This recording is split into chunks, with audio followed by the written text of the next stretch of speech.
Es 16 gados nopirku 2 savvaļas zirgus, jo es aizbēgu no vecākiem. Cik man izmaksā izturēt zirgus, jo tagad man viņi ir 4. Pirmās izmaksas ir zeme. Labi, man tās nav izmaksas. Zirgus es turu pie drauga laukos, vienkārši jo es viņu draudzene. Jā, īri par zemi es nemaksāju.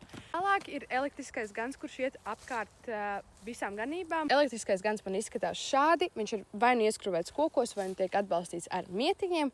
Un tā ir aukla, kurai iekšā ir metāla dzīslas, kura iet gāri visiem 7 hektāriem. Arī ir jāiegādājas pats elektriskā gana aparātiņš, kas dod strāvu uz šīm auklām. Viņš pats maksāja 150 eiro. Tātad kopā uz elektrisko ganu iztērē ap 600-700 eiro. Un arī man ir apgaismojums, kurš ir vienkārši prožektors, kurš ir uzlikts kokā. Tālāk iet invertāra mājiņa. Tas nav kaut kas, kas man bija vajadzīgs, bet tas bija kaut kas, kas padarītu manu turēšanu un inventāru turēšanu daudz vienkāršāku.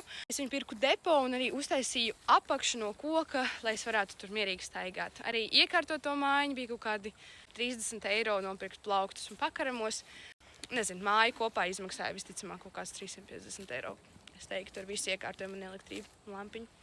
Tālāk iet pats inventārs. Katram zirgam vajag apaušus, apauši maksā 20 eiro. Mums vēl ir dažādas papildu izmaksas, kaut kāds papildus ekipējums, kad kopā ekipējumā es esmu iztērējis aptuveni, es teiktu, kad 1000 eiro.